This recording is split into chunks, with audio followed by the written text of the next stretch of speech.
Uno, dos, tres. Guess who's back? Back again. Josh is back. Tell a friend. Guess who's back? Guess who's back? Guess who's back? Guess who's back? Guess who's back? What's up, y'all? Guess who's back? This is Josh back with the episode 4 of the Unnamed podcast show. Again, that's not the name of the show. That's just a temporary name because I don't have a name for this yet. It's relatively new. We're only on episode 4 of many, hopefully, prayerfully. But what's going on, guys? It's late night. The one I shot yesterday was actually shot during it was the evening, but it was earlier in the evening. This is late night. Well, not late night. This is around the time I like to create. It's 11:23 p.m. And again, this is the time of day where I like to create. I actually have 2 times of the day that I enjoy the most. I'm pretty much an all-day person. I'm not moody at any time of the day. But there are certain times of the day where I thrive a little bit more. I'm a little bit more alert. I'm more creative. I'm more attentive, or just kind of happier. Those times would be in the morning and in the late evening. I've kind of known this for a while. I never kind of verbalized it until what was that? Sunday? Last Sunday, I had a meeting with some really good, or not potential clients. We're actually in the middle of working on a cool project together.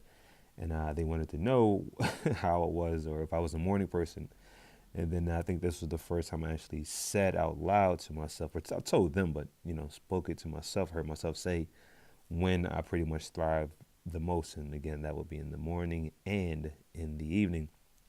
And one of the people that I had the meeting with, he's the same exact way. He's a creative, he's a writer, speaker, amazing person.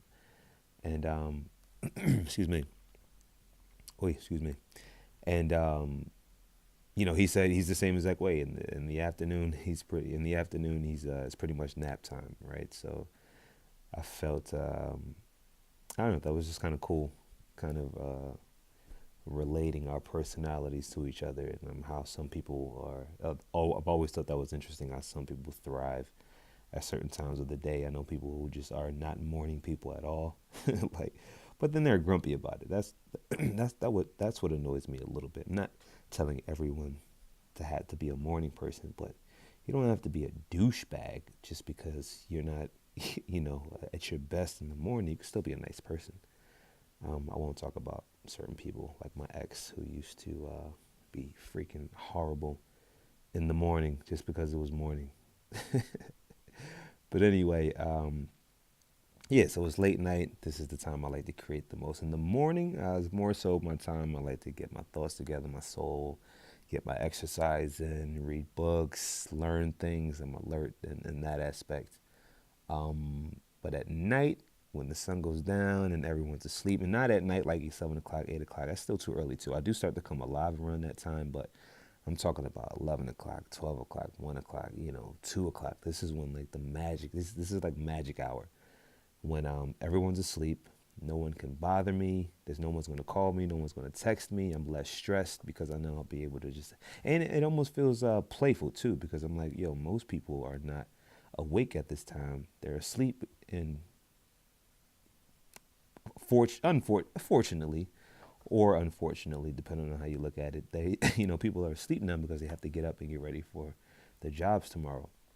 So it almost keeps me youthful. It almost keeps me playful, being up at 2, 3 a.m. and not just up for the sake of being up, like watching Netflix or something like that. I'm actually up creating. But then I always think it's cool to go to bed late. Of course, this kind of messes up my sleep patterns, which eventually catches up with me.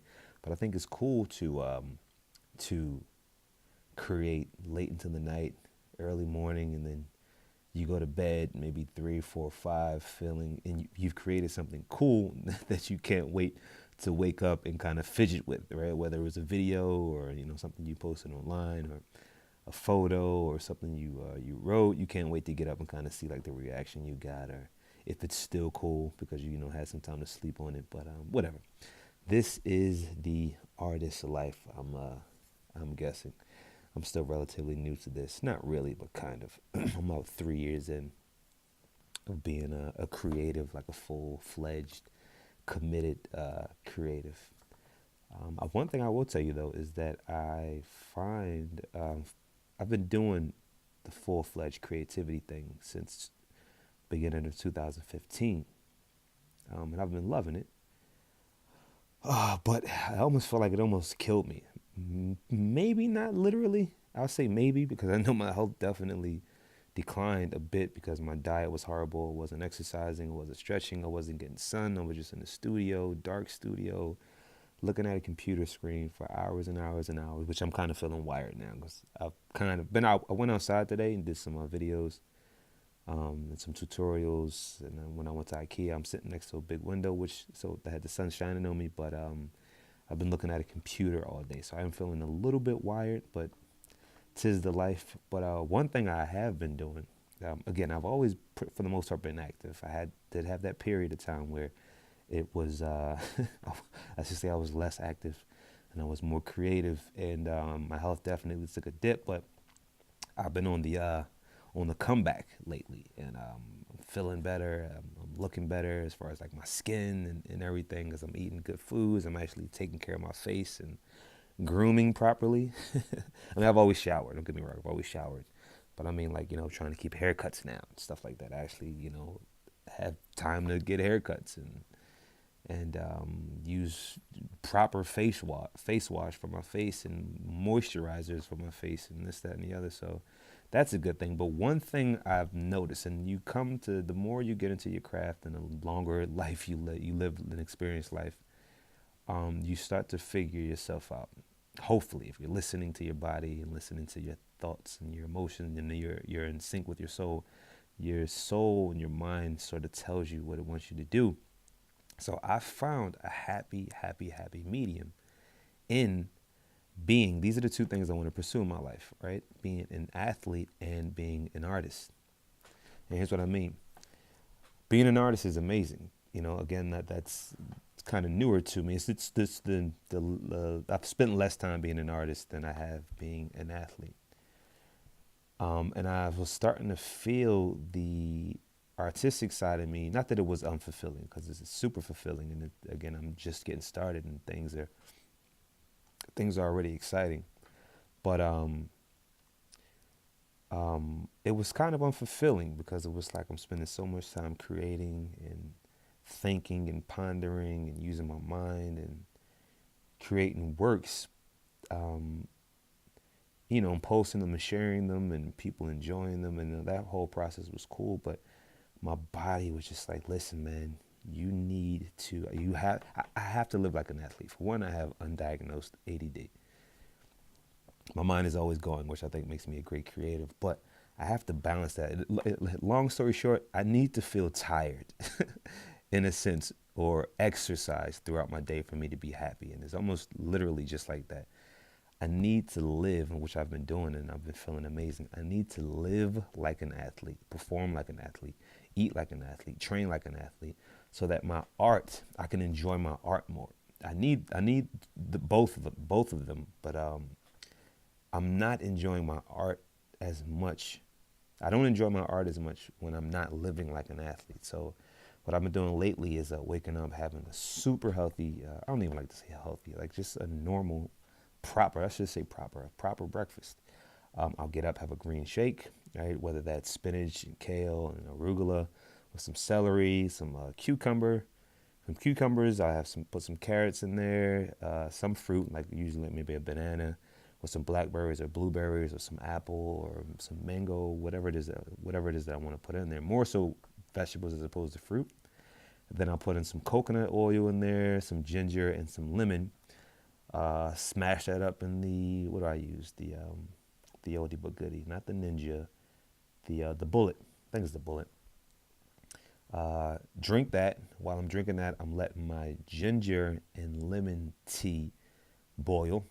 Right, there's like this concoction of ginger, cut up fresh ginger and put lemon. I actually cut up like a half a lemon, squeeze it and boil that as well. And when I finish drinking my green shake, I'll drink the concoction, which is really super, super healthy, super, super, super healthy. And before I drink that, I have like a handful of fruit, whether it's like grapes or I have like a mango with maybe a half a banana, or I'll kind of graze on the vegetables that I chopped up that are like leftover from that I didn't put in the bullet, and I'll rock out with that, and I feel completely different. Not having like all those bad carbs, like I don't eat bread, don't eat dairy. Not having that stuff has worked wonders for my mind and my clarity and my body. Cause so then after that, I go out for a run. Right, and I usually hit.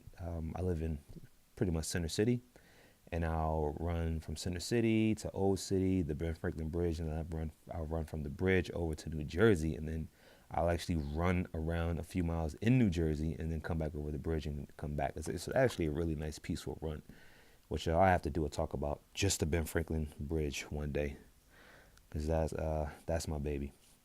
Super, I get so many of my thoughts and figure out my life on that bridge, but that usually is a 5 to 7 mile, sometimes 8 mile run, and I'm going like not tired at all. And I've naturally been an athlete. Like I've naturally been, I could even do that when I was eating bull crap. I would do that too. But it's a completely different feeling. Like there's no struggle to this. It's like, and another thing I've started to do is not bring music. Now this didn't happen on purpose. I actually, I actually, my phone for like 6 months was like messed up.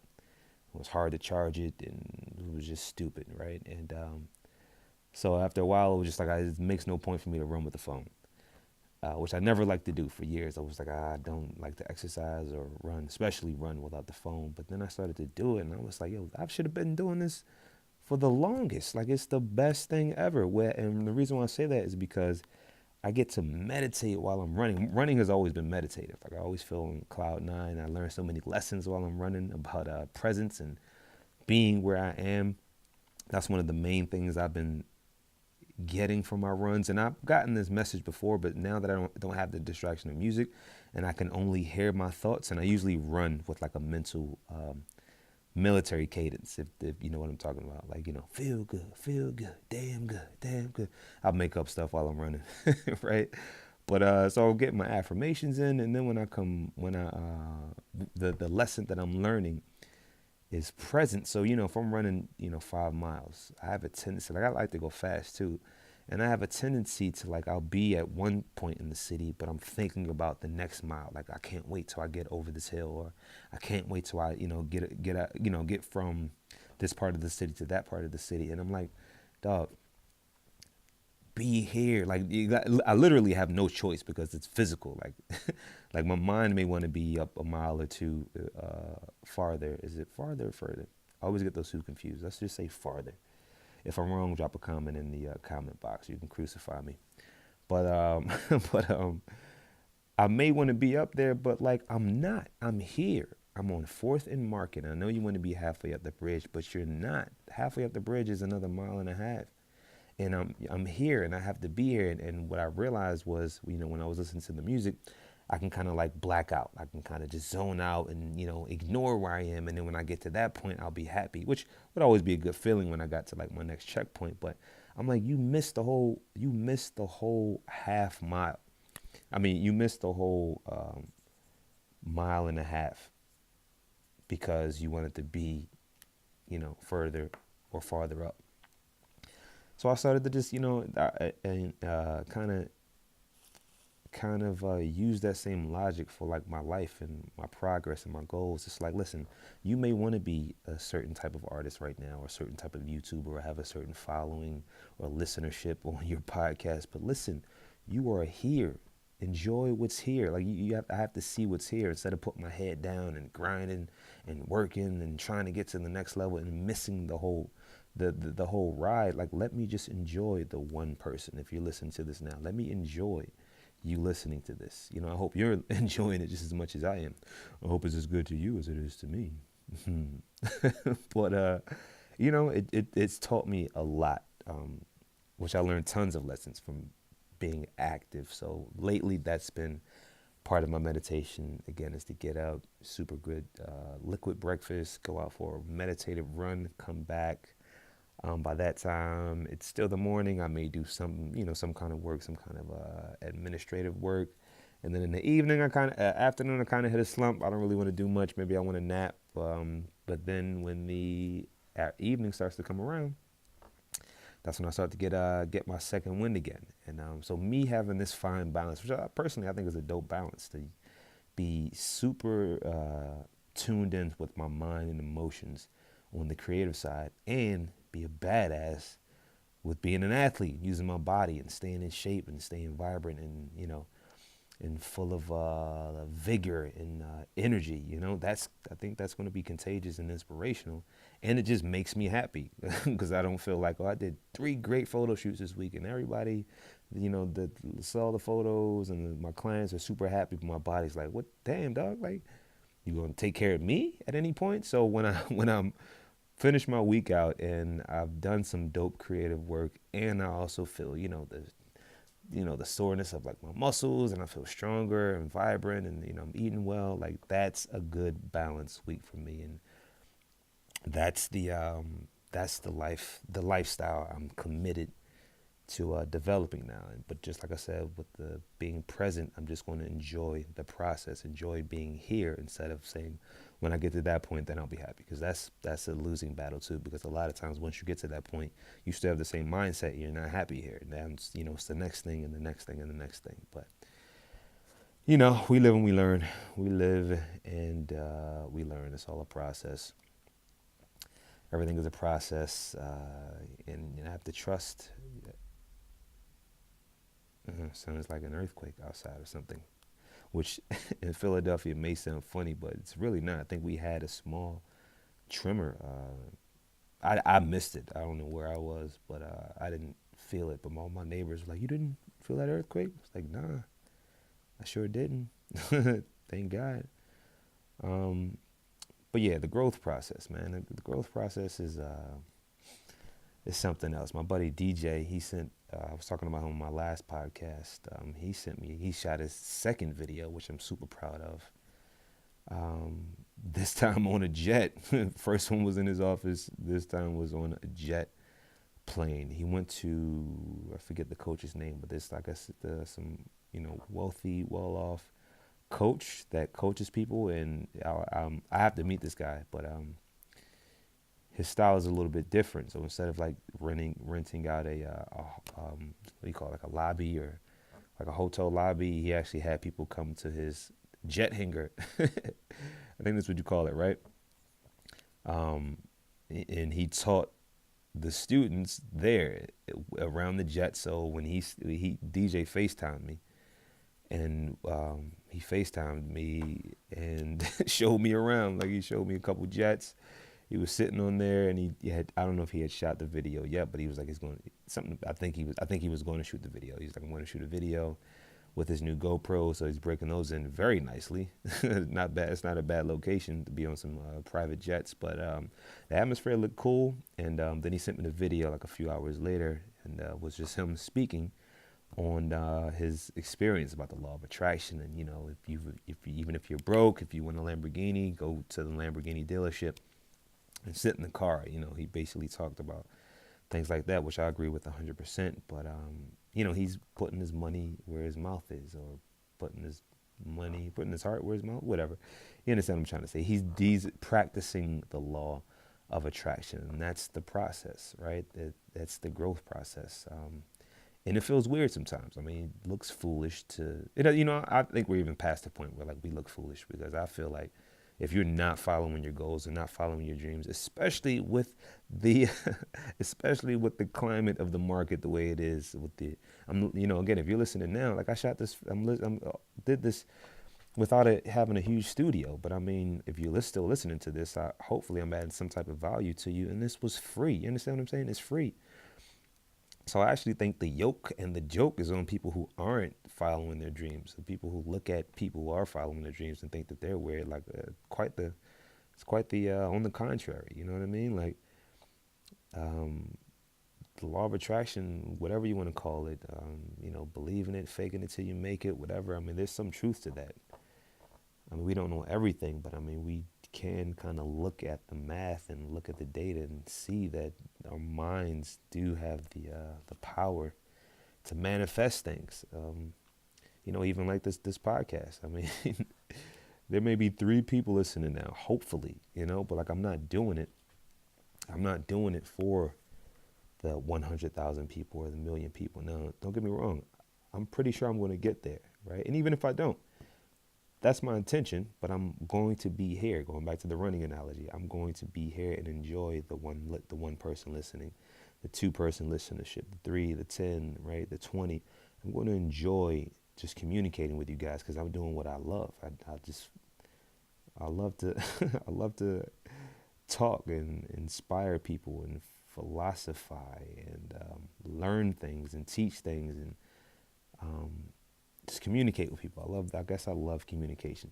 I was like hesitant to say that because of a couple arguments I've gotten into with a couple family members, and they were like, "You love to hear yourself talk, don't you?"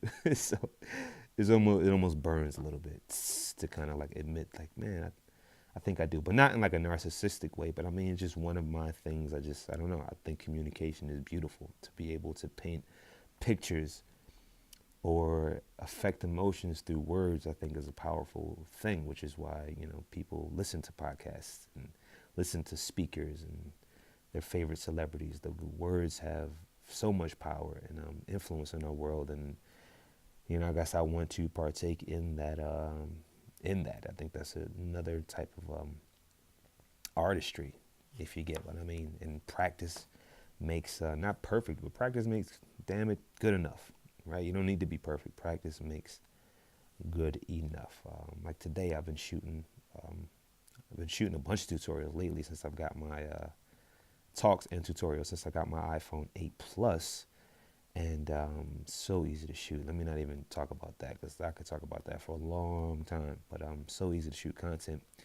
But one of the tutorials I did today was about how to get better at photography. And I don't like to tell anybody, I'm super hands off when it comes to judging anybody else's artistry, their work, their photography. But I do have a couple of ideas. I do like philosophy, and I've been a trainer for years, so I do like to what's the word? Not synchronize, kind of synthesize a lot of information and just kind of simplify it for people and like give it to them on their level to where they can easily understand it. And excuse me, make sure I'm on bang. So this was just an idea I was thinking about and I came up with, and the idea was to, in order to become a better photographer, I think what people should try, the tip I gave was to shoot less, meaning back in the day, and I even broke this down in a video. I may put a link in the description to this video. But back in the day, before digital photography, when there was just film, photographers didn't have 1,000, 10,000, 20,000 photos that they could take and put them on a memory card. They had what were called exposures, which were just like the pictures. They had like 36, and I never really shot film photography. I was a youngster, but I think 36. I mean, I could be wrong. I'm pretty sure. I know 36 was a number, but maybe there were different rolls of film. Like maybe you can get a 12 or a 24 or 36 or whatever. However, whatever the increments were, they had a limited amount. Put it like that. They definitely didn't have 50. Right? It was, I think 36 was like the max. I could be wrong, but I think that was the max. But so not having a ton of pictures to take and not having an LCD screen to actually kind of look at what the picture will look like before you take the picture, and not having like the instant gratification of hitting the shutter and seeing what the picture would look like and then making your corrections. Because remember, you had to develop your film in a dark room or something like that.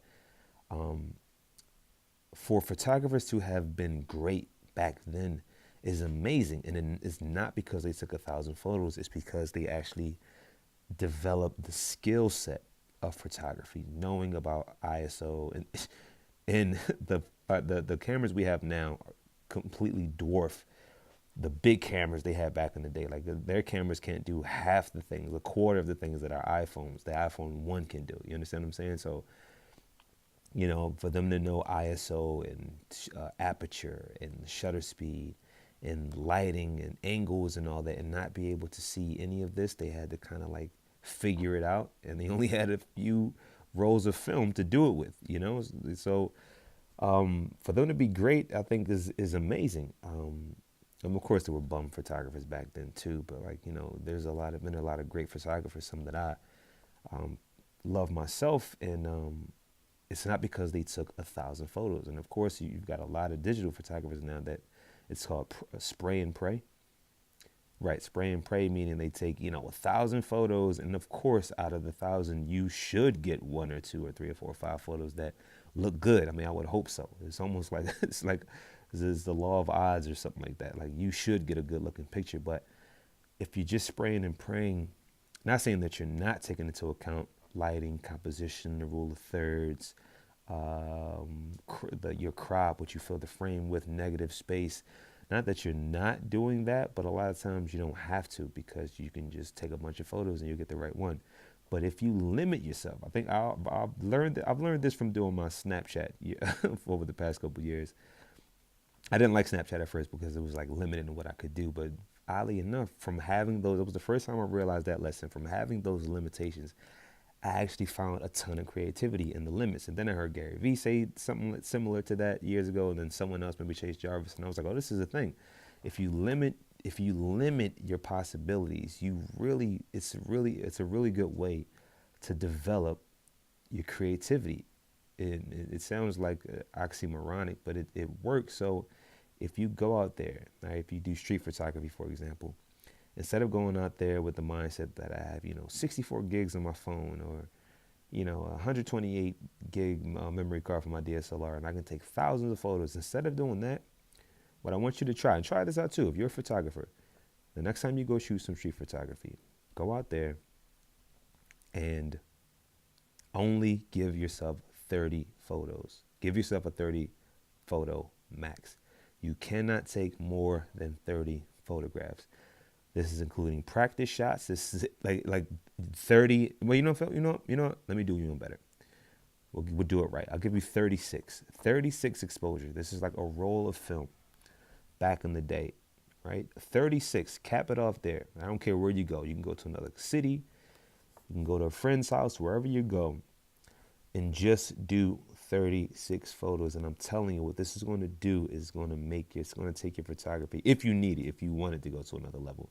This is going to take your photography to a whole nother level. And I'm telling you, because what you're going to do is, because you only have 36, you're going to focus on the image before you take it. Now, this is something that I do in photography all the time. I've always done this. If I don't see a picture, I'm not going to take the picture. If I don't see it. I mean, portraits are a little bit different, because you have to kind of find it. But like street photography, if I'm out somewhere and I thought something was a good photo and I have my camera up and I expose for it and I'm about to hit the shutter button, I'll look at it. And if I look at it and it's still not resonating with me, I'm not taking the picture. I'm just not going to take the picture. Why take it? Right? So try this out. 36 exposures. You go out there and actually look for the picture before you take the picture. No exceptions. Okay. 36. If you take one by mistake, that is an exposure. Just like with film, if you hit the shutter by mistake, doesn't matter. You took the photo. Now you only have, 35 or 34, whatever. So that's just a hack, or just something that it'd be interesting to see you guys try out. If you can, drop the photo. I think you can upload photos. I could be wrong, but I think you can upload photos in the description. Again, I could be wrong, but I'll figure out. I'd like to maybe we'll keep it easy on my Instagram. On my Instagram, I want you to tag me. If you're on Instagram, go out there with your 36 exposures, and I want you to tag me at Josh Thornton Media, or I'll make some kind of hashtag and leave it in the description.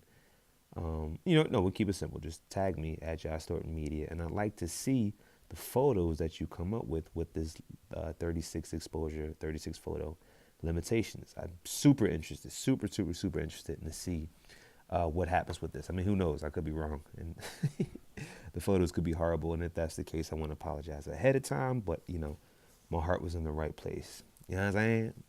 You know what I'm talking about? But yeah, yeah, try it out. It'll be good. That leads me to my next topic. If let's say you do these and it doesn't turn out well, and like you, for one, it's going to turn out well. I know it is, but one thing I've been feeling lately because I'm putting out more content. I've been putting out content for years, and I've I kind of hate. No, I shouldn't say I hate. Let me stop saying that. Right? That's not me. I feel like when I say, "Oh, he talking about myself," I'm not talking about myself. I'm just like, taking you guys on my journey, and this is a part of life. Like people inspire people. I'm not going to feel bad because I put work out there that inspires people. I was inspired by a ton of people, so like I'm not going to be so modest of like, oh, nobody should be inspired by me. Whatever. Okay. So with that being said, I've been putting work out for years, whether speaking or photography or film, and I've inspired quite a few people, and some people that I know personally, to pick up a camera and get into photography and film, or at least to be more creative.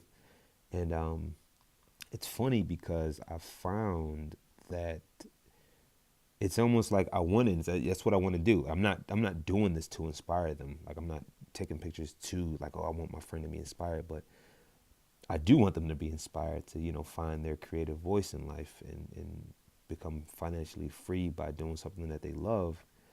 But I find that the more they become inspired, like DJ getting a camera, my homeboy Eric Turner getting a camera, or Jared borrowing a camera, or AJ getting a camera, or Shannon getting a camera.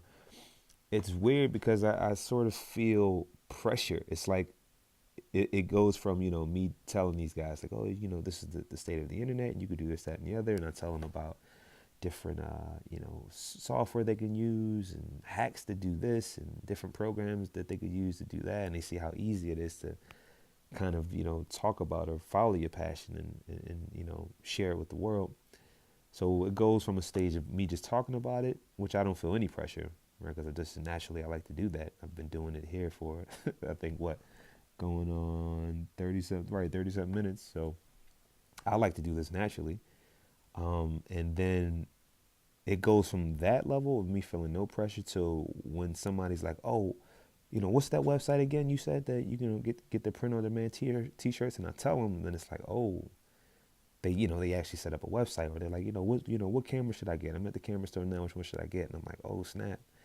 Like you actually getting the camera, and it's a weird. It's not that it's a weird feeling, but it's some kind of feeling when they actually start taking action. I actually feel more pressure in a way, not in a negative way, but it's like, oh man. And I think it stems from me. It's almost weird. And the fellas, if you're listening to this, don't get weirded out. I'm just trying to articulate the sort of like the feeling, but or a way for me to relate it.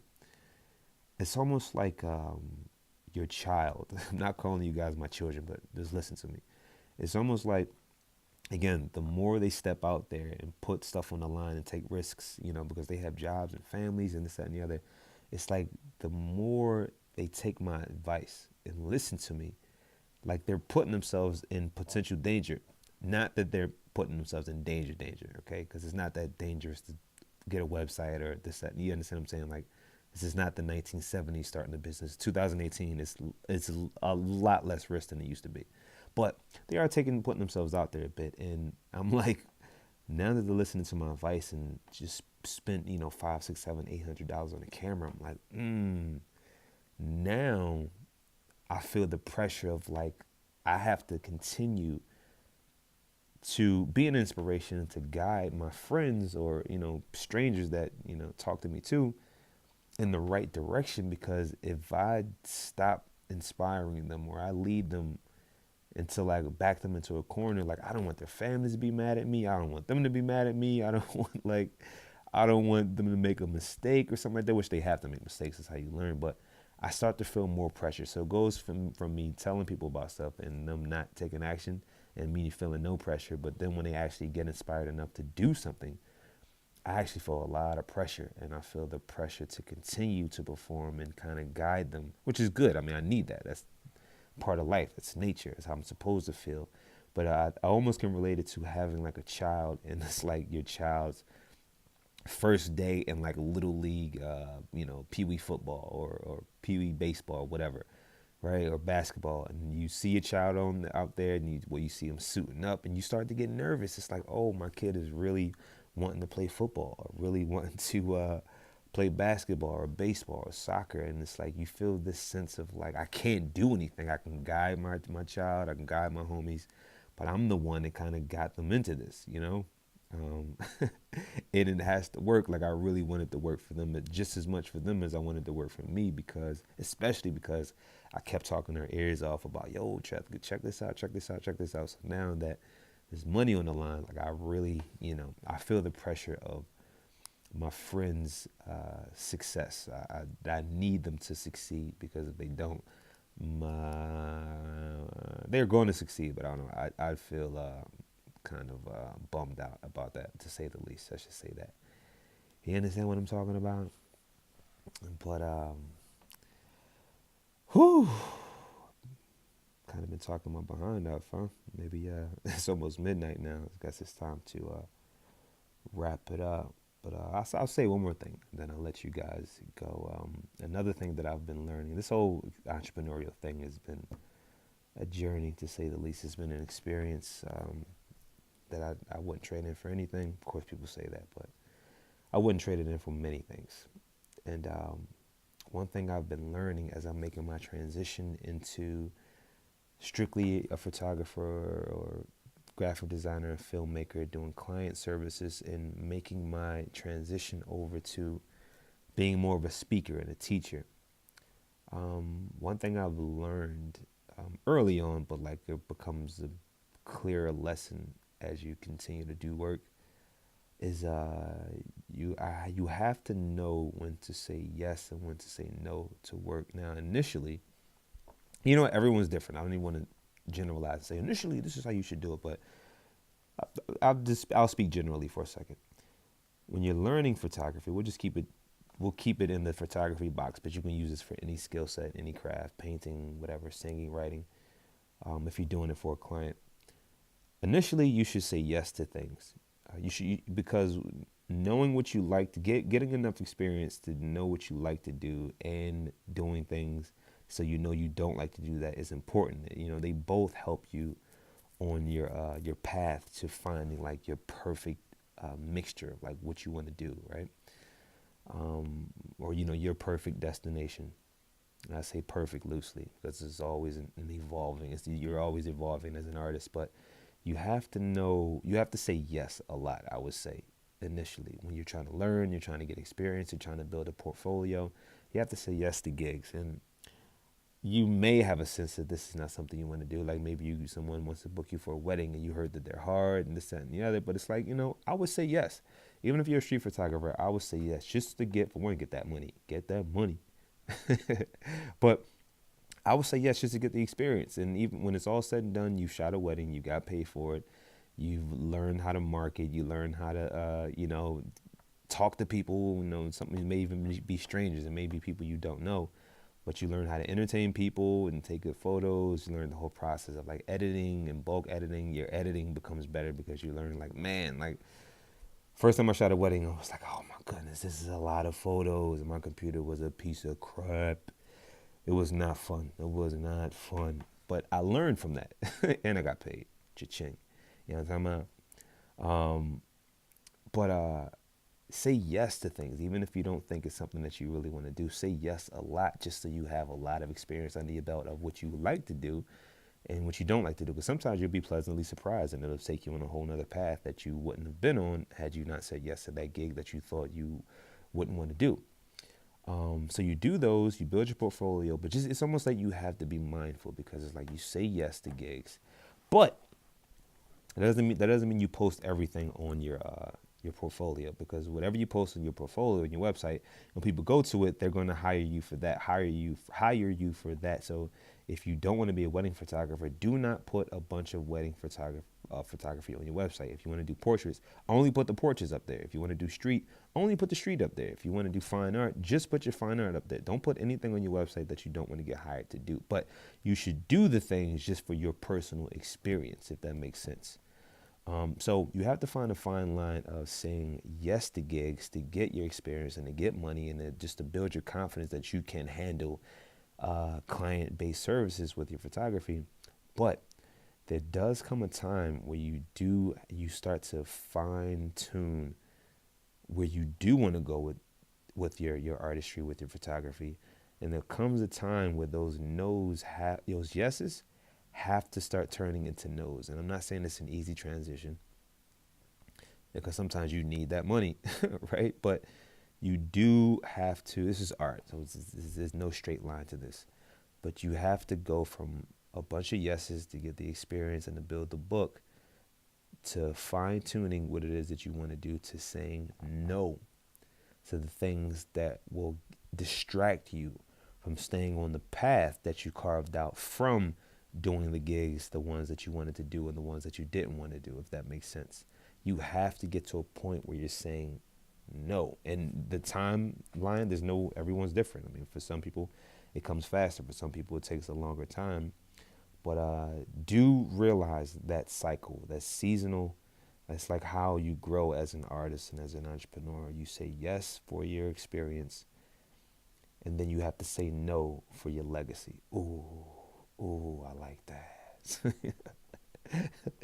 You have to say yes for the experience, and then you have to turn around and start to say no for your damn legacy. And on that note, kids, I'm going to get out of here. Listen, for the one or two of you who are still listening, I appreciate the bleep out of you. I love you. I hope you at least like me. And let me say this. If you like this audio, go ahead and hit that like button. If you disliked it, hit that dislike button. I'm not going to discriminate. If you really liked it, go ahead and subscribe. And as always, if you really, really liked it, go ahead and hit that bell so you're notified when I drop the next video or audio podcast.